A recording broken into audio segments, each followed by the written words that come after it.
Salut la compagnie, c'est Jules Melon et aujourd'hui on se retrouve pour un petit podcast qui va à nouveau parler d'un film d'horreur sorti sur Shadows.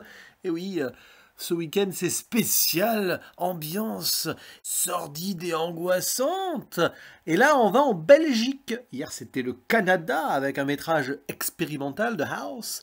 Là c'est donc chez nos voisins avec Mégalomaniac, réalisé par Karim Ouelhadj, je crois que c'est son premier long métrage, qui avait été présenté au festival Cinéma Interdit de l'ami Az l'Épouvantail en mai dernier, et qui se voit donc distribué nationalement chez nous sur cette plateforme, qui regorge de pas mal de pépites.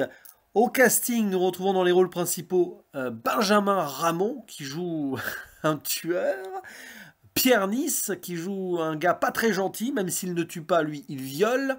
Il y a également Wim Willard, et surtout, Eline Schumacher, la véritable héroïne, la sœur du tueur en série, qui est elle-même la fille d'un tueur en série. Aïe aïe aïe. Parce que oui, cette histoire reprend plus ou moins des faits véridiques qui se sont produits, je crois, dans les années 90, des meurtres perpétrés par le dépeceur de Mons. Alors, je ne sais pas si c'est le même nom dans la vraie vie ou dans la fiction. Bon, en tout cas, dans le film, c'est ainsi qu'il est surnommé. Sauf que ce dépeceur de Mons, ça c'était avant. Donc il y a 20, 30 ans. 20 ans, je crois. Et depuis, il a arrêté de tuer ce monsieur. Est-il mort? En tout cas, ce qui est sûr, c'est qu'on va voir ses enfants qui ont bien grandi, mais qui ne vont pas bien du tout, puisque le grand frère, lui, a décidé d'hériter ainsi de la folie de son père, tandis que la sœur, qui est née visiblement dans des conditions très précaires, j'en dis pas plus, mais il y a une scène bien horrible dès le début, elle, disons qu'elle a des gros problèmes mentaux. Il faut dire qu'elle a grandi dans un environnement très compliqué.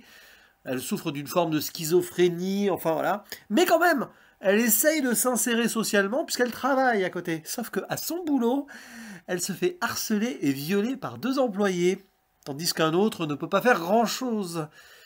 Ah oui, c'est un film purement sordide ici, qui va donc nous dépeindre, si vous voulez, le quotidien, entre guillemets, d'un serial killer, à l'image de Henry, portrait d'un serial killer, ou Angst, Schizophrénia, dont je parle très bientôt sur la chaîne en duo avec l'ami Cinefiles. Hop, petit spoiler. Oui, c'est dans cette, on va dire, ambiance-là, où forcément, à chaque minute, vous êtes crispé devant votre écran et vous en prenez du sale dans les yeux. Mais vous essayez de réfléchir aussi à ce qui se passe derrière, parce qu'il y a un fond social, cette Belgique un petit peu classe ouvrière, un peu abandonnée. Il y a cette maison où vivent les deux frères et sœurs qui a l'air complètement hors du temps, hors de l'espace. C'est très étrange ce qui se passe. Et à côté, l'horreur réelle est là, entre les meurtres des femmes, que donc Félix, le grand frère, décide de tuer en la mémoire de son père. Et l'horreur aussi au travail pour Martha, qui non seulement fait un sale boulot, mais en plus, elle se fait violemment maltraiter. Donc, tous ces ingrédients réunis nous donnent ici un film très sombre, un petit peu nihiliste, bien crasseux, et on peut le dire, Karim Ouelhadj n'y va pas avec le dos de la cuillère. Tant et si bien qu'à certains moments, j'étais en train de me dire, n'est-ce pas un peu too much? Oh, c'est un petit peu l'idée, de toute façon. Jouer avec les limites de la moralité et ce qu'on peut nous accepter et subir en tant que spectateur, mais on peut pas dire que de toute façon on puisse se plaindre, nous, en voyant un tel film, en imaginant ce que les personnages, eux, prennent dans la gueule durant tout le film. Enfin, surtout le personnage de Martha. Parce qu'au final, c'est sur elle que le focus se fait, que la souffrance se cristallise, et on attend qu'elle se rebelle. Oui, à un moment où on va peut-être partir vers du revenge movie, si on veut. Mais alors, qu'est-ce que c'est pesant.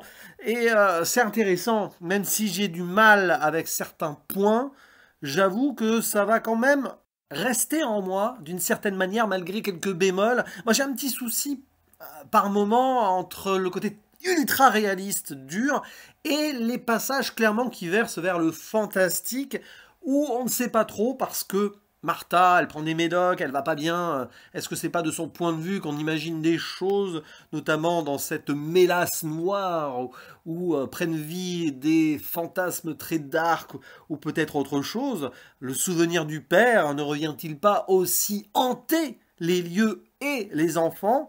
D'ailleurs, on peut se poser cette question. Certes, le fils a repris le travail du père, on le voit à un moment, hein, il est témoin de certaines choses. Est-ce qu'il le fait de son plein gré ou est-ce que, on va dire, l'âme perdue du père entre purgatoire et enfer ne lui dicte pas certaines choses? On peut se demander où est la prédestination, l'instinct, le libre arbitre durant donc tout ce film et les actes du frère qui a l'air totalement désincarné au-delà de son rôle de tueur. Certes, il prend soin de sa sœur, mais on voit dès le début du film qu'elle est là presque par hasard et qu'elle est l'héritage en plus de ce que le père a fait subir à certaines des femmes qui ont été tuées, mais pas que. Et ainsi, d'ailleurs, il y aura comme un écho. Hein. C'est un film qui va, disons, se terminer sur une forme de boucle, sans en dire plus. Après, disons-le, une conclusion qui m'a, pour le coup, bien plu, parce que enfin...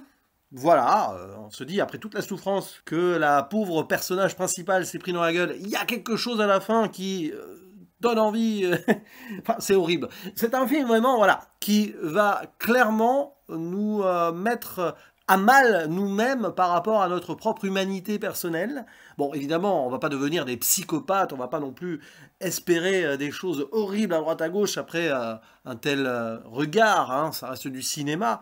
Mais alors ça nous torture psychologiquement et au final, forcément, ça ne peut pas nous laisser de marbre.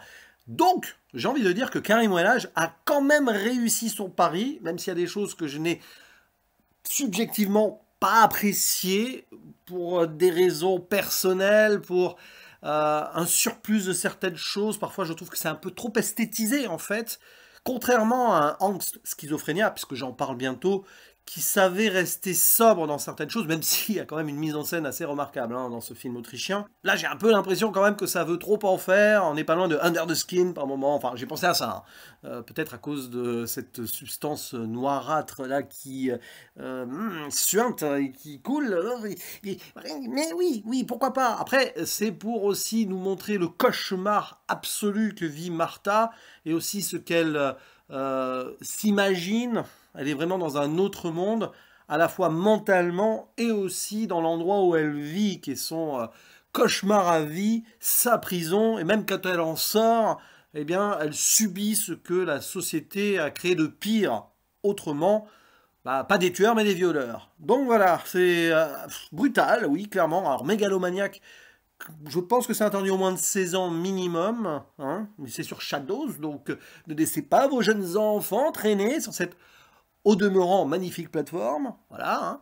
Mais c'est un film qu'il faut découvrir si vous avez le cœur accroché, parce que moi ça m'intéresse, hein, ce genre de propositions horrifiques nouvelles, qui vont à l'encontre de ce que je n'arrive plus trop à supporter, hein, ces films popcorn et tout, que je vais de moins en moins voir au cinéma, mais voilà, hein.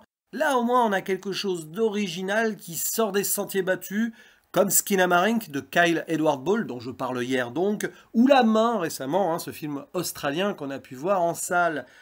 Donc voilà, le style horrifique moderne, du côté indépendant, hein, je préfère préciser, se porte plutôt bien, dans des approches assez variées d'ailleurs, puisque La Main, Skinamarink et ce mégalomaniaque sont quand même très différents dans ce qu'ils racontent et dans ce qu'ils montrent. Même si donc je peux avoir de vraies réserves, j'avoue, ça reste fascinant. Et puis ça nous met toujours en face de nos propres angoisses et surtout de notre propre rapport à l'humain. Donc ça reste quand même des expériences à tenter. N'hésitez pas à dire en commentaire ce que vous pensez de ce film et on en discute bien sûr tous ensemble si vous l'avez vu ou si vous avez envie de le voir, bien évidemment. Je vous dis à la prochaine, ciao.